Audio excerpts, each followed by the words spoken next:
நாம் தமிழர் கட்சி நடத்தும் இந்த மாநாட்டுடைய சிறப்புகளை சொல்லணும்னா அடிக்கிட்டே போலாங்க. அதுல ஒரு 4, 5 விடயத்தை பத்தி நான் சொல்றேன்.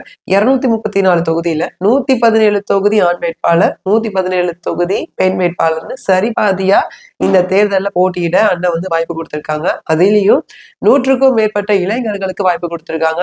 எல்லாருமே படிச்சவங்க, அறிவார்ந்தவங்களா அண்ணன் வந்து செலக்ட் பண்ணி வேட்பாளரா நிறுத்திருக்காங்க. இது மட்டும் இல்லைங்க, எல்லா சாதியினருக்கும் அண்ணன் வாய்ப்பு கொடுத்திருக்காங்க. குறிப்பா தாழ்த்தப்பட்ட, ஒடுக்கப்பட்ட, அரசியல்ல புறக்கணிக்கப்பட்டவங்களுக்கு பொது தொகுதியில நிக்க வாய்ப்பு கொடுத்திருக்காங்க. அதே மாதிரியே சிறுபான்மையர்னு கருதப்படக்கூடிய உருது முஸ்லீம், தமிழ் முஸ்லீம், கிறிஸ்டியன்ஸ்க்கும் வேட்பாளரா நிக்கிறதுக்கு வாய்ப்பு கொடுத்திருக்காங்க. பிராமணர்கள்ல கூட ஐயங்கார்களுக்கு வாய்ப்பு கொடுத்திருக்காங்க. அதே மாதிரி தமிழ்நாட்டுல பல நூற்றாண்டுகளா வசிக்கக்கூடிய பிற மொழியாளர்களான கன்னடர், தெலுங்கர், மலையாளி, சௌராஷ்டிரா இப்படியான இது தேசிய இன மக்களுக்கும் அண்ணன் வந்து வேட்பாளரா நிக்கிறதுக்கு வாய்ப்பு கொடுத்திருக்காங்க. இவங்க எல்லாரையுமே ஒருங்கிணைத்து மொத்தம் 234 தொகுதி வேட்பாளரையும் அண்ணன் வந்துட்டு ஒரே மேடையில அறிவிக்க போறாங்க. அது வந்துட்டு இந்த மாநாட்டுக்கு கூடுதல் சிறப்புங்க. இந்த முன்னெடுப்பை இந்தியாவுல எந்த அரசியல் கட்சி தலைவர்களும் செஞ்சதே இல்லைங்க.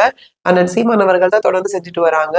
இது மட்டும் இல்லைங்க, இதுக்கு முன்னாடி பல மாநாடுகள் அண்ணன் நடத்திருக்காங்க. ஆடு மாடுகளின் மாநாடு, மரங்களின் மாநாடு, மலைகளின் மாநாடு, தண்ணீர் மாநாடு, கடலம்மா மாநாடு. இந்த மாநாட்டு மூலியமா இயற்கை வேளாண்மை, இயற்கை வள பாதுகாப்பு, அதோடைய அவசியத்தை குறித்து தொடர்ந்து மக்களுக்கு விழிப்புணர்வு படுத்திட்டே வந்தாங்க.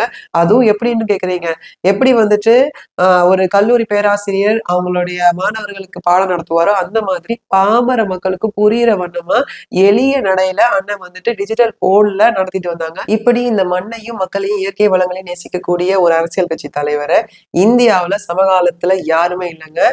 இப்பேற்பட்ட கட்சி தலைவருடைய தங்கையா இந்த கட்சியில பயணிக்கிறதுக்கு எனக்கு ரொம்ப பெருமையா இருக்கு. எனக்கு மட்டும் இல்லைங்க, கடகோடியில இருந்தாலும் இந்த கட்சி வளரணும், ஆட்சியில அமரணும்னு நினைக்கிற ஒவ்வொருத்தவங்களுக்கும் இந்த பெருமை போய் சேரும். அதனால கட்சி வேதமின்றி கண்டிப்பா இந்த மாநாட்டுல கலந்துக்கோங்க.